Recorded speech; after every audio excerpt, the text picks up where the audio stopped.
Olá para você que acompanha a programação da TV Pai Eterno. Seja bem-vindo, bem-vinda ao seu compromisso com a revelação cristã aqui no programa Conhecimento da Fé. E nós queremos agradecer a sua audiência, a oportunidade que você nos dá de entrar na sua casa, aí onde você está, seja pela internet, seja pela TV, acompanhando sempre as edições do nosso programa que vai ao ar às quartas-feiras às 9h30 da noite e aos sábados ao 12h30. Muito obrigado a você pela sua audiência e, é claro, você tem a oportunidade de participar sempre interagindo conosco através das nossas redes sociais. Começo te fazendo um convite para juntos pedirmos a força do Espírito Santo, a fim de que sejamos capacitados ao entendimento e acolhimento da palavra. Senhor, Deus e Pai, envia o Teu Santo Espírito para que possamos compreender e acolher a Tua palavra. Que possamos conhecer e Te fazer conhecido. Que possamos Te amar e Te fazer amado. Que Te sirvamos e Te façamos servir. Que Te louvemos e Te façamos louvar por todas as criaturas. Isso vos pedimos, Senhor, na graça e na força do Teu Espírito Santo. Amém. Você sabe, a Palavra de Deus é o objeto de nossos programas, principalmente neste tempo do conhecimento da fé. E o Evangelho é o relato da Boa Nova trazida por Jesus Cristo e também do que pregam os apóstolos por todo o mundo. O que se lê no Evangelho é o cumprimento das promessas de Deus ao seu povo, nas palavras de Jesus Cristo, como lemos em Lucas capítulo 24, versículo 44. É preciso que se cumpra tudo o que está escrito a meu respeito na lei de Moisés, nos profetas e nos salmos. E no programa de hoje nós vamos abordar o tema da história e geografia bíblica, a origem da Sagrada Escritura. Meu convidado para hoje, para esse momento de partilha, é o Padre Carlito Bernardes de Oliveira Júnior, mestre em Teologia Bíblica pela Universidade de Navarra, na Espanha, e coordenador do curso de Teologia na Faculdade Católica de Anápolis, bem como professor de Sagrada Escritura na PUC Goiás. Padre Carlito, seja bem-vindo ao Conhecimento da Fé. Obrigado, Padre Wellington, pelo convite. A todos que nos assistem também, a minha saudação muito especial a cada um de vocês. Padre Carlito, falar de história e geografia bíblica, do ponto de vista da origem da Sagrada Escritura, talvez seja uma pretensão nossa, um tema vastíssimo para tratarmos num programa de 1 hora. Eu queria que o senhor pudesse falar um pouco daquilo que nós vamos apresentar no programa de hoje, sobre esses dois pontos, né, do nosso critério, a história e a geografia bíblicas. As duas coisas se unem, certo. Logicamente. A história, ela se passa dentro de um espaço determinado. Entretanto, quando se fala de história, nós precisamos considerar, ver melhor, apurar melhor o que é a história narrada pela Sagrada Escritura. Sempre, principalmente na atualidade, entre os jovens e até entre os adultos também, tentam colocar a história da Bíblia conforme os livros de história, conforme as demais histórias assim colocadas. E se nós fizermos isso, começamos a levantar uma certa suspeita sobre tudo que é colocado na Bíblia. Devemos entender que a Bíblia ela faz história de uma maneira muito particular, muito peculiar, a sui generis, a seu modo. Essa história que é narrada na Sagrada Escritura, é narrada na Bíblia. Quando se fala de história, logicamente nós já vamos pensar no fato em si que aconteceu. E dentro até da historiografia, da história da historiografia, começa então a se debater entre o que é do narrador, daquele que narrou a história, o que é próprio dele, que narra de sua perspectiva subjetiva, e o que é próprio do acontecimento em si.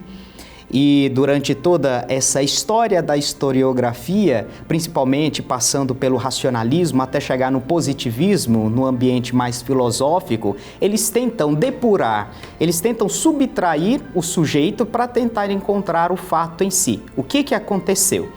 Na atualidade, quando se fala que algo é histórico, logicamente nós já vamos pensar no fato que aconteceu daquela forma. Entretanto, a própria historiografia atual, ela considera que não tem como, aquele que narra sempre se coloca dentro da sua narração. É uma simbiose de mundo entre o acontecido e a perspectiva daquele que narra. E não tem como você separar uma coisa da outra. Se nós considerarmos a Sagrada Escritura como uma história, independentemente do sujeito, propriamente nós vamos até levantar certas suspeitas. Nós devemos entender que a Sagrada Escritura, ela é uma história onde que adentra a perspectiva de fé do sujeito que narra. Eu falo que ela é meta-histórica. E por quê? Porque ela vai além de história.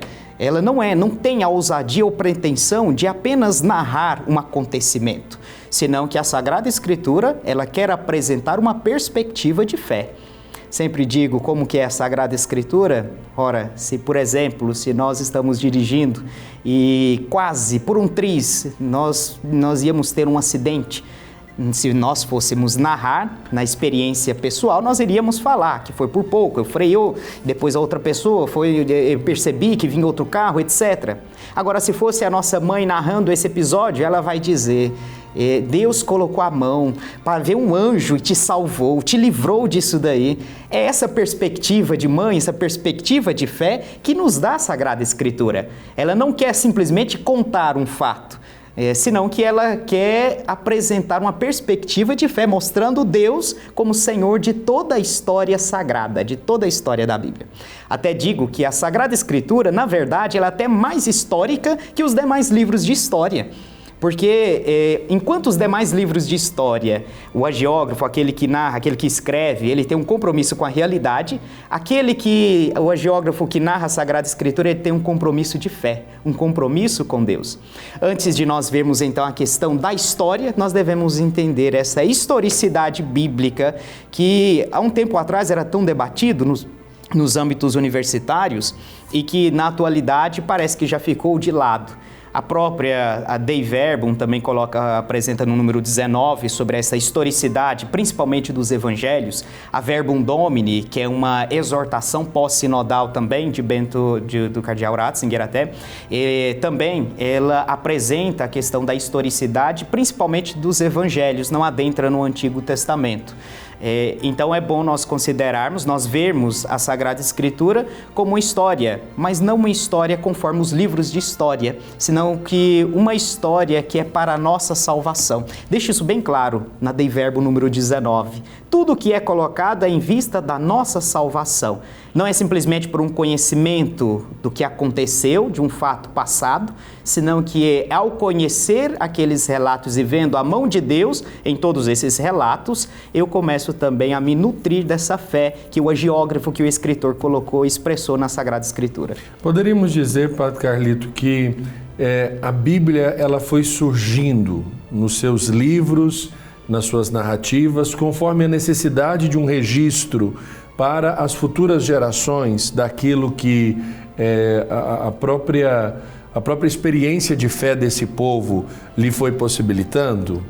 Essa questão de quando foram escritos, eu digo livros, porque etc. Nós falávamos muito ali no começo da revelação para poder entender que os antigos contavam as histórias aos mais jovens. E com o passar do tempo foi se fazendo necessário guardar esses registros, né? No Antigo Testamento, de forma específica, surgiu em primeiro lugar a Sagrada Escritura de uma maneira oral.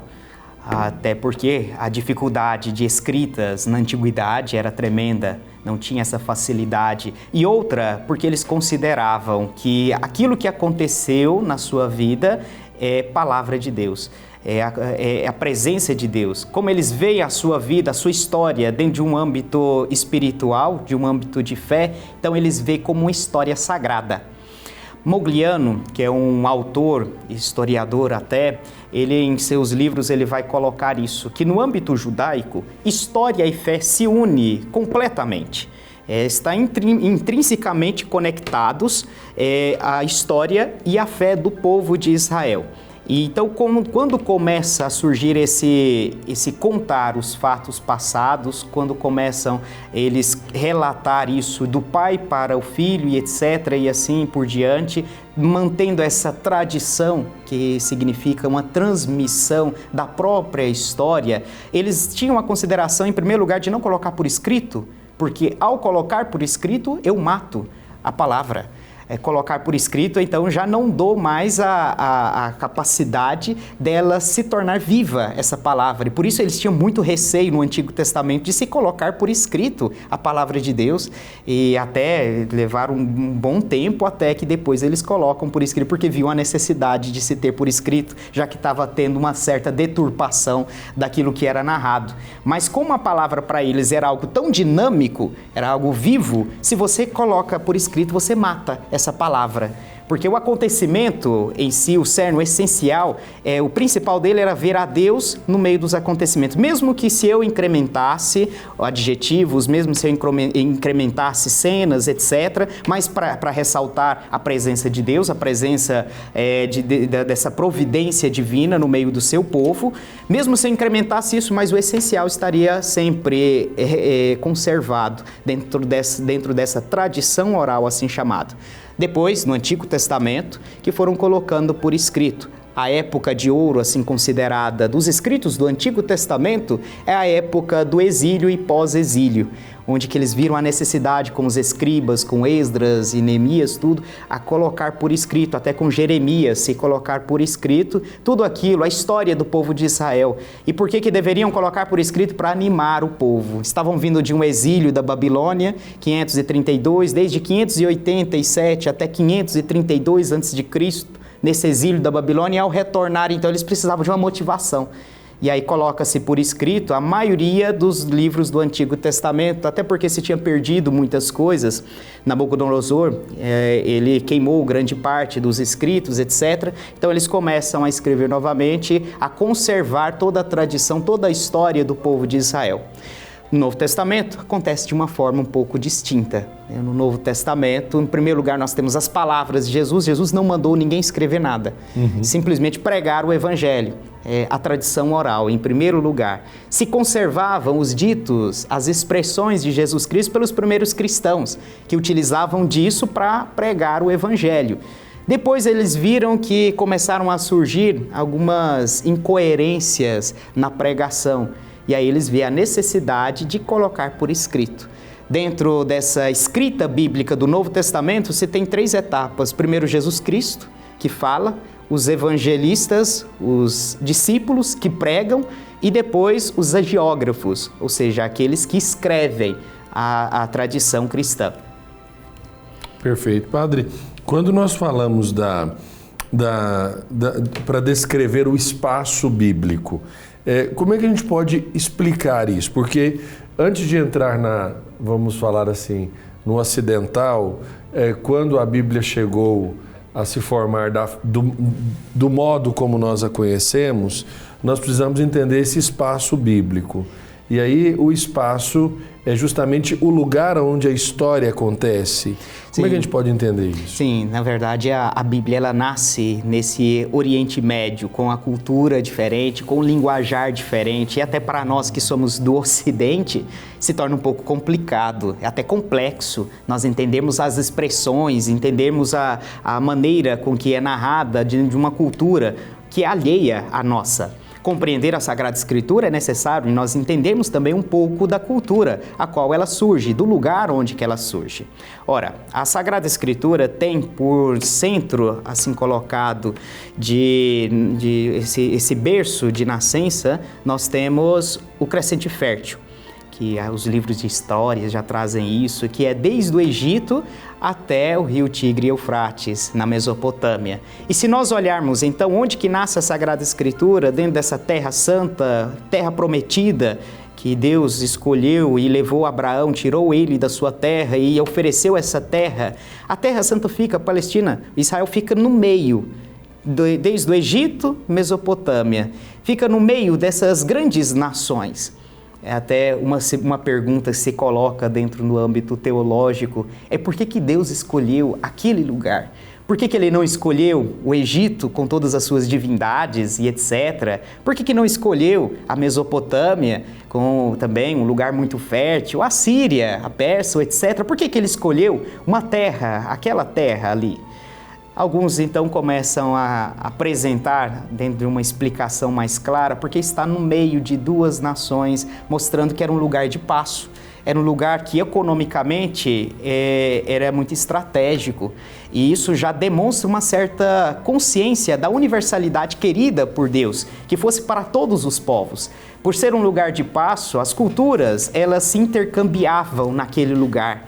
Se nós olharmos o próprio livro dos Provérbios, eles juntam máximas e provérbios e expressões de todos os povos, santificando eles dentro do monoteísmo, dentro da fé de Israel. Mas mostra isso, um lugar de passo. No meio do crescente fértil, nós temos essa terra prometida, esse Deus que ele quis escolher esse povo, adentrar nessa terra prometida e depois se encarnar nesse lugar específico, mostrando que é daí onde que irá para todas as nações de uma forma universal, né? Para todos os povos. Perfeito. E o conceito de terra prometida e de reino de Deus vem justamente também dessa identificação desse espaço no crescente fértil como sendo um lugar também abençoado, como nós fazemos a leitura de um lugar onde você planta, você colhe, você se estabelece, você tem condições para habitar.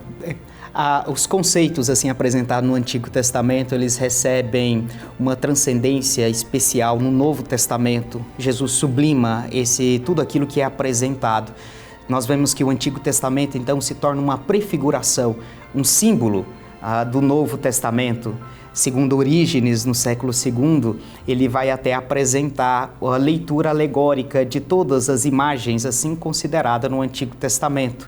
A Terra Prometida se torna depois esse reino de Deus que vai além de um reino humano, material, senão que transcende. É um reino espiritual. É um reino que vai além dos reinos da terra.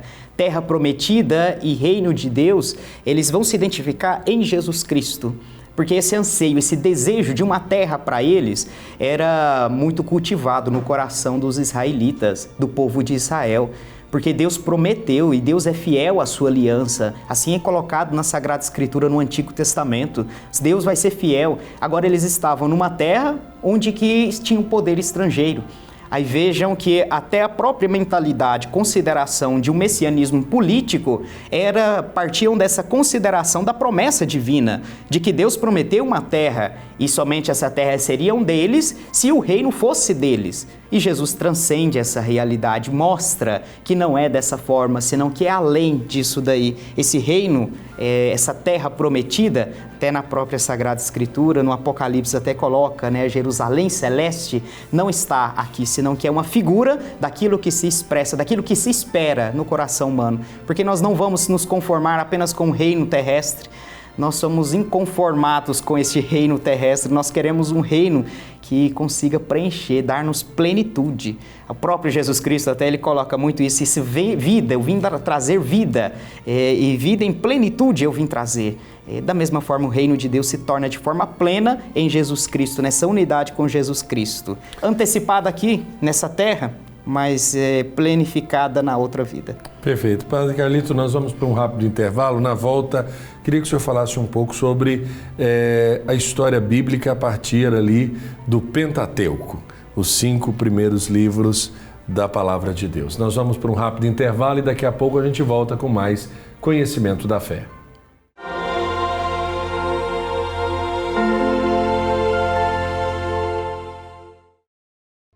Estamos de volta com o Conhecimento da Fé, agradecendo a sua audiência. Você sabe, o nosso programa vai ao ar sempre às quartas, às 9h30 da noite e aos sábados, 12h30.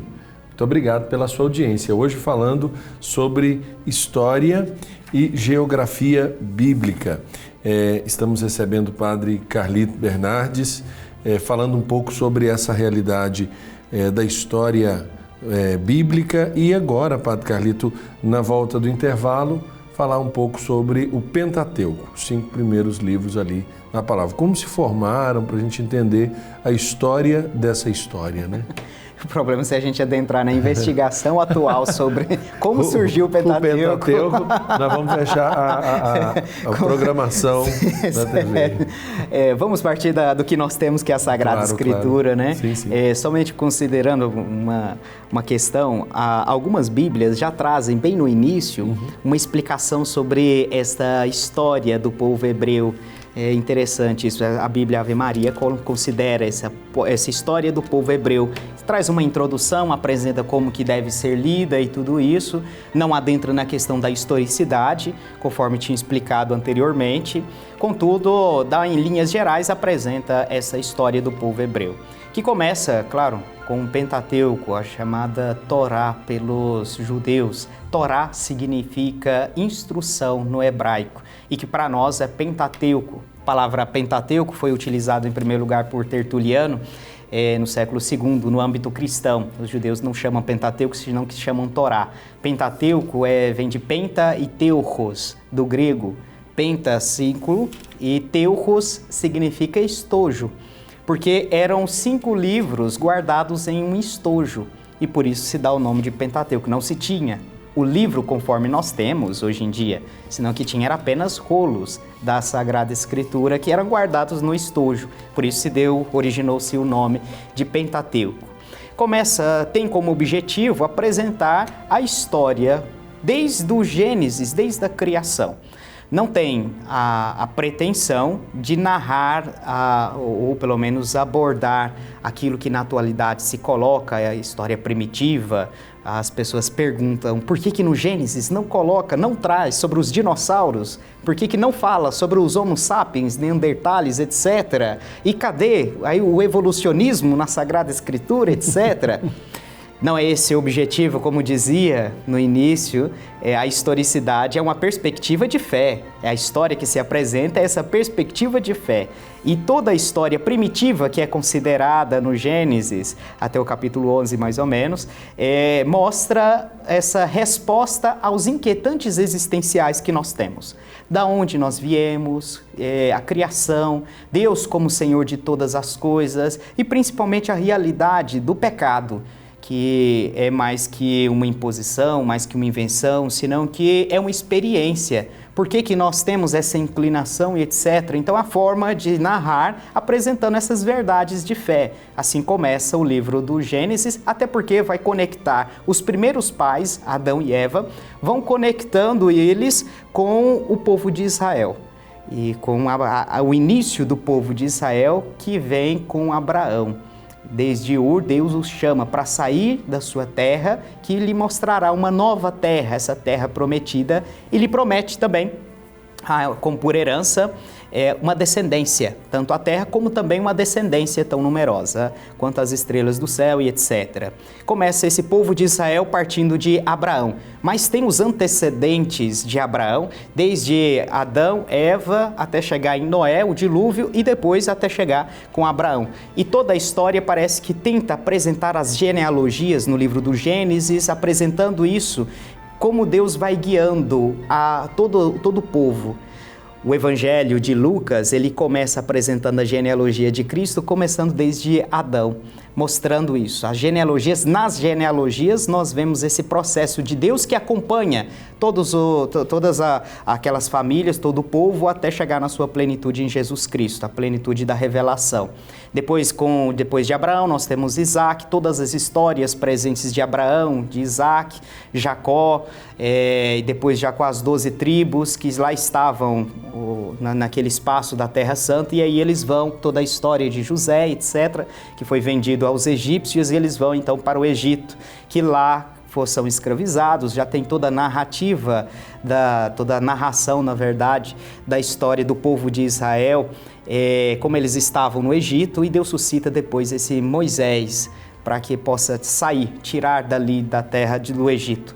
Com Moisés, se considera que com Moisés começa o povo realmente como povo e não como tribo, não apenas como uma família tribal, senão que agora é um povo constituído com as leis, com as legislações, com organização, etc. Até se nós olharmos no livro do Êxodo, que assim é considerado o segundo livro do Pentateuco, primeiro coloca o livro das origens, que é até o capítulo 11 do Gênesis, até os patriarcas, etc. E depois o livro do Êxodo é esse Deus que tira o povo da terra do Egito com mão forte. Mostra esse Deus, então, que liberta o seu povo. E aí coloca ele para perambular pelo deserto, para essa purificação, essa necessidade antes de adentrar na terra prometida. O povo entende que é um momento de purificação. Até o livro do Levítico coloca todas as leis assim apresentadas para mostrar a fidelidade que deve ser, a fidelidade às leis de santificação, como eu devo ser santo à medida de que Deus é santo. Sede santos como Deus, como vosso Pai é santo, assim também está apresentado no livro do Levítico. Não apenas no Novo Testamento, mas já no Levítico já colocava as leis de santidade daquele povo. Já que na terra prometida, já que no deserto, eles tinham que se purificar, então essas leis eram em vista de uma purificação, de uma santificação. Não era meramente uma questão ritualística, senão que era para que eles pudessem ser o mais fiel possível a Deus e assim eles alcançassem a terra prometida. Assim eles fossem dignos dessa terra prometida. O livro de Números ainda vai considerar, colocando outras narrações, outras histórias, vai considerar o povo ainda no deserto e como que Deus vai guerreando por eles, vai dando a vitória por eles. Já no livro de Deuteronômio, que é o último livro, Moisés, então, ele apresenta o seu discurso, o seu testamento, as suas últimas palavras, já que ele não adentraria na terra prometida.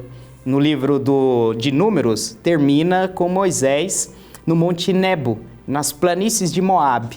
E ele profere, então, o seu discurso, que é o livro de Deuteronômio. Esse discurso, então, que também vai ser como lei, como regra, já que Moisés é o grande legislador do povo de Israel. Moisés deixa o povo adentra junto com Josué, passando pelo Rio Jordão e adentram na Terra Prometida. Esse é o livro do Pentateuco, onde que coloca os inícios da terra e os inícios do povo de Israel. Padre Carlito, a maioria das Bíblias que nós temos acesso, né, são muitas as traduções, elas trazem um início, seja de introdução em cada livro, ou parte específica da Bíblia, mas também trazem mapas e uma espécie de linha do tempo. Eu queria que o senhor falasse um pouco sobre a função desses elementos que estão ali agregados na Bíblia, porque por exemplo, quando eu era criança, eu achava muito interessante olhar o mapa que tinha ali no final da escritura e me perguntava, né, por que na Bíblia vem esses mapas, né? São mapas tanto da Terra Santa, da região ali da Palestina, ou ainda das visitas apostólicas do apóstolo Paulo, para que se dê uma noção de como foi feita as suas viagens. Eu queria que o senhor falasse um pouco da função desses elementos pedagógicos que estão espalhados pelas Bíblias de diversas traduções católicas. A própria Dei Verbum, ela recomenda-se que possa ter esses recursos para que o leitor da Sagrada Escritura possa entender, compreender cada vez melhor aquilo que ele está lendo. Compartilho com o senhor também, quando eu era criança, até como seminarista menor, todas as vezes que eu lia no Evangelho, né, Jesus foi para Samaria, e eu olhava no mapinha onde que estava Samaria na Terra Santa. Depois, onde que falava, né, de Tiro e Sidônia, eu olhava lá onde que estava Tiro e Sidônia. Tinha essa curiosidade em pegar a Bíblia para ficar lendo, para ficar vendo a questão dos mapas, né, porque isso ajuda a gente a situar. É um lugar específico, até porque nesse lugar específico tem também peculiaridades geográficas que somente quando nós conseguimos entender isso, nós vamos dar mais cor para o relato bíblico. Por exemplo, quando se fala, né, das ventanias do Mar da Galileia, ora, o Mar da Galileia não é tão grande assim, existem outras realidades de outros lagos, porque não é tanto um mar, senão que é um lago aquele. o Mar da Galileia, assim considerado. Só que fazia muita ventania, e se faz até nos dias atuais, se venta muito. E por quê? Porque nós temos no norte o Monte Hermon, que fica grande parte do ano até nevado, e de repente, abruptamente, cai-se para 200 metros abaixo do nível do mar, que é essa metragem que está o Mar da Galileia. Então, os ventos do Monte Hermon, elas abruptamente caem sobre aquele lago e se dá uma grande ventania. Quando se sabe isso, se entende o medo, o receio daqueles pescadores junto a Jesus Cristo, etc. Da mesma forma, quando se fala, né, que quando Jesus coloca que dos lírios do campo e etc., quando se vai lá, se nota, se vê que os lírios eles crescem de uma maneira muito natural, ninguém planta, senão que quando chove, nasce. E Jesus utiliza daquelas figuras, daquilo que o circundam, para expressar, para apresentar o seu ensinamento, para colocar a sua doutrina diante daqueles discípulos, daqueles apóstolos ali. Então, a questão geográfica, a questão dos mapas e todos os recursos bíblicos assim colocados nos auxiliam para nós compreendermos melhor, para nós darmos cor a esse relato. É importante utilizar, fazer uso das notas de rodapé na leitura, no estudo ou até na oração, melhor, nessa oração bíblica, porque a Sagrada Escritura sempre considero que mais que ler, nós devemos rezar com a Sagrada Escritura. Nas notas de rodapé tem algumas explicações sobre expressões de Jesus culturais que nós não compreendemos bem, sobre locais onde que Jesus estava, a quilometragem até é colocada no final, quantos quilômetros é de Jerusalém até Nazaré, porque Jesus fez esse percurso, né? Os três lugares, os três caminhos da Galileia até Jerusalém, que era pelo Rio Jordão, passando por Jericó, era pela via marítima e passando por Samaria, que era o caminho mais rápido e que provavelmente Jesus tenha passado por ali. Então, saber mais ou menos isso que é colocado ajuda a gente a dar cor a esses relatos, ajuda a gente a compreender melhor e apaixonar-nos pela Sagrada Escritura, porque, olha, a Sagrada Escritura, ela é apaixonante. Nós devemos nos enamorar cada vez mais da Palavra de Deus. Eu pergunto para o senhor, padre, sobre o contexto desses livros do Pentateuco, porque o senhor deu as linhas gerais, mas eu pergunto o contexto, no caso, não somente do encontro, como o senhor já nos trouxe a filologia da palavra, mas que contexto é esse em que eles são dados? Por exemplo, posso fazer uma pergunta? Foi nessa ordem que foram escritos, né? Foi primeiro o Gênesis mesmo? Foi primeiro esses livros que estão nesta ordem, como nós encontramos na Bíblia? Não foi nessa ordem, dessa forma que nós temos aqui, não é desse jeito, né? Às vezes nós temos também essa utopia, até essa ilusão de achar que alguém pegou e começou a escrever e pronto, e acabou que Moisés, por exemplo, ele é considerado como o autor do Pentateuco, que ele pegou e colocou tudo por escrito. Não foi, Padre Wellington, assim, dessa maneira que surgiu o Pentateuco, senão que foi uma época específica. Também não se pode colocar que todos aqueles escritos, desde o Gênesis até o Deuteronômio, que eles surgiram todos numa época em si. O processo de surgimento dos livros da Sagrada Escritura, dos textos, o processo bíblico, ele é algo paulatino, né? De maneira paulatina, as pessoas vão colocando por escrito e depois tem um redator final que eles englobam aquilo que já tem e tentam explicar ou colocar outras coisas, ou tentam incluir ou acrescentar, segundo a necessidade do povo de Israel em que eles estavam sofrendo ou vivenciando. Nós vemos dessa forma, por exemplo, no Gênesis, que tem duplicatas, relatos 2 vezes da criação, etc., que cada um aborda um objetivo, uma finalidade específica. Isso daí dá a entender que existiam vários escritos e que em um determinado momento algum redator pegou, que seja anônimo, pegou e uniu todos eles, confluindo e dando o que nós entendemos como Pentateuco, o que nós entendemos por esses livros. A época que é considerada melhor para que aconteça isso, essa unificação, foi na época de Esdras, depois do exílio da Babilônia. onde que pegou toda aquela tradição que já existia e então coloca-se por escrito, unindo todos os escritos, etc., e dando uma certa ordem, uma certa organização cronológica da maneira que nós temos. Segundo os relatos mais antigos sobre a Torá, foi nessa época onde que já existia. Época de Esdras é no século VI. Desde essa época, VI a.C., nós já temos então os 5 primeiros livros da Sagrada Escritura da forma que nós temos hoje. Perfeito. Padre Carlito, nós vamos para um rápido intervalo. Na volta, eu queria que o senhor nos ajudasse a entender um pouco da geografia bíblica. Acredito que falar um pouco das localidades onde os fatos acontecem ou supostamente acontecem a partir das narrativas pode aguçar e ser uma chave, digamos, de um maior interesse para com os leitores e aqueles que rezam com a palavra de Deus. Nós vamos para um rápido intervalo. Daqui a pouco a gente volta com mais Conhecimento da Fé.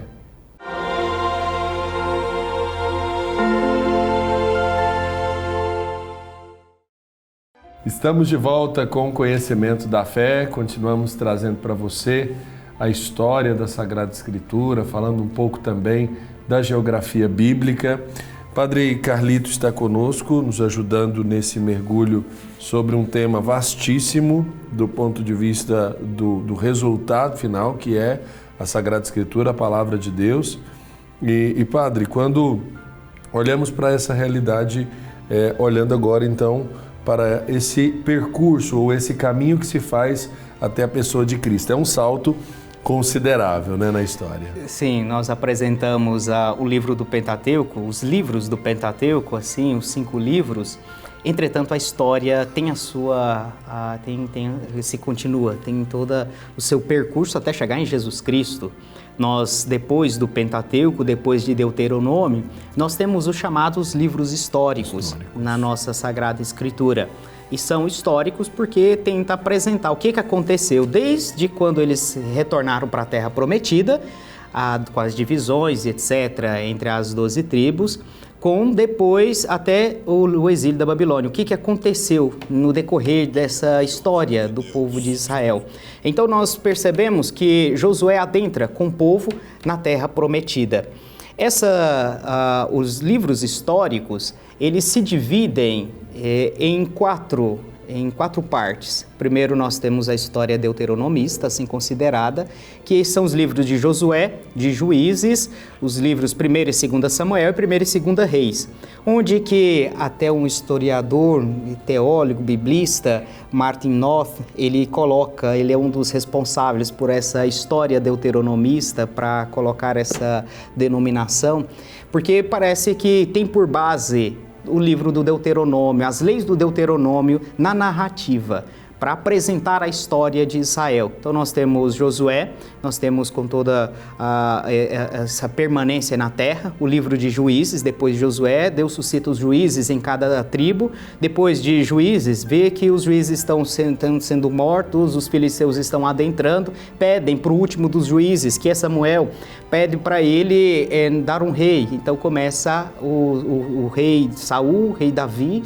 depois o rei Salomão, e assim começa depois o rei Salomão a divisão da terra prometida entre o norte com Jeroboão e o sul com Roboão. Então divide a terra entre o norte, que é a capital Samaria, denominada Israel, e o sul, que a capital é Jerusalém, denominada Judá. Divide-se assim um reino e aí começa o livro de Reis, o primeiro e o segundo livro. Essa é a história deuteronomista, dentro dos livros históricos. Depois nós temos os livros do cronista, que é o 1º e 2º Crônicas, Esdras e Neemias, onde que relata, olha, o povo foi para o exílio da Babilônia, agora eles estão retornando, o edito de Ciro permite que eles retornem. Crônicas tenta completar um pouco a história, que na verdade não foi tanto um complemento, senão que foi uma reelaboração da história do povo de Israel, mas com uma visão mais providente, uma visão mais dentro da perspectiva de fé. O Crônicas coloca isso, deixa de lado algumas coisas que ele achou que não era tão importante, o livro de Crônicas. Esdras era responsável pelo restabelecimento da fé, construção da fé, edificação da fé do povo de Israel ao retornar do exílio da Babilônia em 532, enquanto que Neemias era responsável da organização social, reconstrução das muralhas e a reconstrução de Jerusalém. Esses livros narram isso daí, essa perspectiva. Depois nós temos os livros chamados helenísticos, que é o 1º e 2ª Macabeus. Conta como que a terra, como que o povo, ele enfrentou o processo de helenização. Aí nós temos já os persas que caem com o Império Macedônio, vem Alexandre Magno que conquista toda aquela região, depois da sua morte é dividido os reinos com os seus generais. Nós temos Ptolomeu do Egito que toma aquela região, depois os Seleucidas do norte da Síria começa também a pegar aquela região e desde então a terra prometida fica passando de mãos em mãos. Nesse contexto, nós temos o livro dos Macabeus, 1º e 2º livro dos Macabeus, onde que vê isso, a defesa da fé em frente àquele helenismo pagão que estava sendo incutido na cultura do povo. Então, eles lutam contra isso. Depois, em último lugar, nós temos as chamadas histórias edificantes na nossa Bíblia, que é o livro de Tobias, Ester e Judite. Contudo, gostaria de ressaltar que Ruth não foi colocada até agora dentro desses livros históricos. Ela foi colocada por São Jerônimo no século IV, depois do livro de Juízes na nossa Bíblia, porque começa o livro colocando nos tempos dos juízes. Mas ela não se encaixa nem dentro da história, assim colocada deuteronomista, e tampouco nas histórias edificantes, que tem um gênero específico. O gênero específico das histórias edificantes são chamadas midrash. O que é essa midrash? São histórias com valores morais. Nós vemos aí Tobias, Judite e Ester. São as histórias que têm depois um valor moral por detrás, enquanto que Ruth simplesmente é colocado, assim é apresentado pelos historiadores e biblistas, com a finalidade de mostrar a descendência moabita do rei Davi, mostrando já esse processo de universalidade da fé, né? Depois disso, nós temos então os livros sapienciais na nossa Bíblia. Começa com Jó, depois nós temos os Salmos, nós temos Provérbios, nós temos o livro da Sabedoria, nós temos os livros do Eclesiástico e depois nós temos os profetas maiores e depois os profetas menores, até chegar em Jesus Cristo. Essa é a formação da Sagrada Escritura. Para nós, como nós estamos falando da história, interessa mais os livros históricos assim considerados, né? Mas veja que a história ela faz parte também, até em Jesus Cristo, até no Novo Testamento, ela faz parte dentro desse contexto de escrita bíblica, né? E é importante nós entendermos isso para saber onde que Jesus nasce, onde que ele caminha, onde que ele prega, os locais que ele prega, onde surge a nossa fé.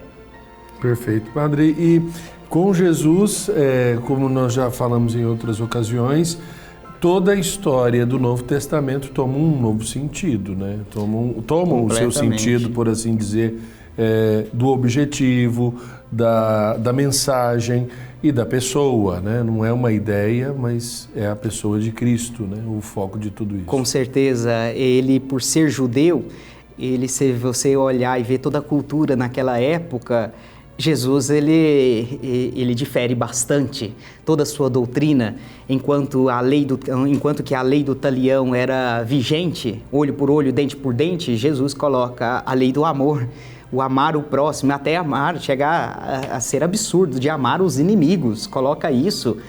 Enquanto Deus era visto como o transcendente, o elevado, o superior, aquele que não se deveria nem nomear, Jesus coloca Deus como Abá, como papaizinho, mostra essa intimidade.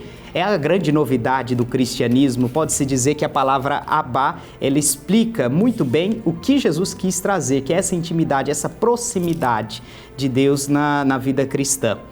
O Novo Testamento, ele não é alheio à questão histórica e geográfica do povo de Israel. Jesus utiliza de tudo aquilo que aconteceu na história do povo de Israel e dá um sentido, sublima tudo aquilo que foi apresentado no Antigo Testamento. Esse novo sentido que o Senhor dá, desde as questões mais simples até as mais complexas, expressa um querer divino, expressa um desígnio divino dentro de um projeto, dentro de um programa específico de Deus na sua revelação. Jesus nascendo em Belém, por exemplo, já remete ao rei Davi. Tem um propósito. Sim, Nele se cumpre toda a Sagrada Escritura. Ele nascendo em Belém, depois o fato até dele ir a Samaria já mostra isso: a todos os povos serão abençoados, em ti serão abençoados todos os povos de Abraão.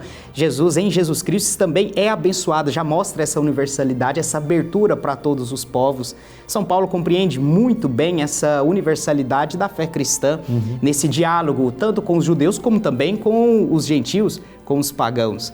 Então se vê que a geografia, a história, que é o lugar onde que acontece isso, onde que acontece a evangelização, onde que acontece o evento Cristo, assim colocado, são importantes, mas dentro de um contexto interligado com o Antigo Testamento. Certo. E quando nós falamos dos evangelhos, nós podemos dizer que são relatos históricos? E eu pergunto isso porque quem lê o Evangelho lê nas suas perícopes, né, nas suas partes, histórias que se completam ou que foram se completando para, digamos, fazer essa colcha de retalhos que nós vemos aí na dinâmica dos capítulos. O que não deve ter sido fácil, né, Padre Carlito? Não foi fácil e foi objeto de estudo no século XIX e XX, de muita disputa acadêmica entre os grandes teólogos, etc. Nós vemos, por exemplo, Strauss começa com ele no século XIX, depois do século XX, onde que começa a colocar em dúvida o Evangelho, dizendo que, na verdade, foi uma expressão da comunidade, que, na verdade, não tem uma realidade ali, que o objetivo não é colocar por escrito os acontecimentos, senão que é expressar uma fé. Isso depois ganha grande repercussão com Rudolf Bultmann, que é um alemão que também ele começa a fazer uma diferença entre o Cristo da fé e o Jesus histórico, dizendo que o mais importante é o Cristo da fé. O Jesus histórico, nós não sabemos muita coisa desse Jesus histórico, pouca coisa sabemos. Ele acreditava apenas na ressurreição, na morte, na ressurreição, e olha lá com suas ressalvas. Isso então também abre-se um pressuposto para que muitos estudiosos até começam a duvidar da Sagrada Escritura e mesmo dos Evangelhos. A Igreja teve, por meio dos seus documentos, a Dei Verbum já coloca que são históricos, tudo aquilo e verdades, tudo aquilo que Jesus quis dizer, desde as suas obras e palavras. Tudo aquilo que ele quis dizer são históricos. Depois, o documento pós-sinodal, Verbum Domini, volta a dizer, a ressaltar, a sublinhar isso, que são históricos, mesmo que seja para a nossa salvação, entretanto reflete um querer divino, reflete uma ação divina naquilo que é apresentado pelos evangelistas.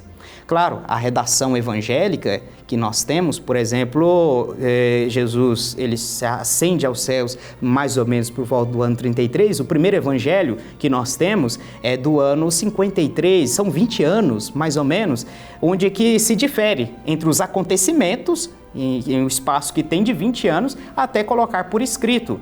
Será que eles poderiam inventar alguma coisa, incrementar, acrescentar alguma coisa nesse período? Ora, jamais, pela sacralidade daquilo que eles estavam fazendo e vivenciando, jamais eles teriam a intenção de inventar alguma coisa simplesmente para que as pessoas acreditassem.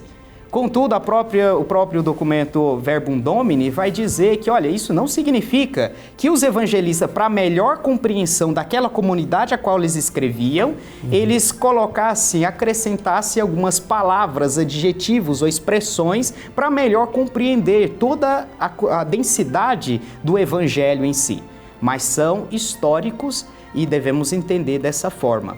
Quanto à questão da historicidade, nunca nós podemos cair em dois extremos. Sim. Primeiro, achar no fundamentalismo bíblico, que é achar na literalidade, achar que tudo aquilo que está colocado foi desse jeito, ao pé da letra, que aconteceu desse jeito e pronto, e acabou. Essa é a literalidade que é até condenada pela Igreja, parte de um fundamentalismo fideísta.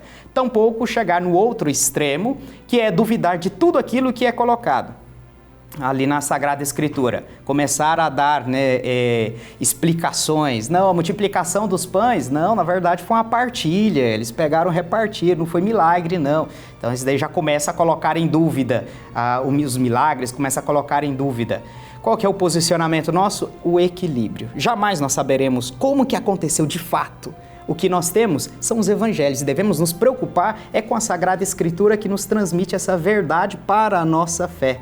É isso que é o mais importante. Padre Carlito, nosso tempo está esgotado. Eu quero agradecer a oportunidade da nossa conversa e ressaltar mais uma vez a importância para quem tem o desejo de aprender mais da Palavra de Deus, de se estudar a história e a geografia bíblica para se entender como se deu a formação da Sagrada Escritura. Agradeço o convite, Padre Wellington, e a todos que nos assistem. Continuo incentivando. Vamos conhecer mais a Palavra de Deus, vamos apaixonar-nos pela Palavra de Deus. Nós precisamos entender que isso daqui não é simplesmente um objeto dos nossos irmãos separados, evangélicos, mas isso aqui é próprio da nossa fé. E devemos ter o interesse de saber o que está contido aqui e ler desde das linhas gerais, como também das particularidades, onde que explicam os textos bíblicos.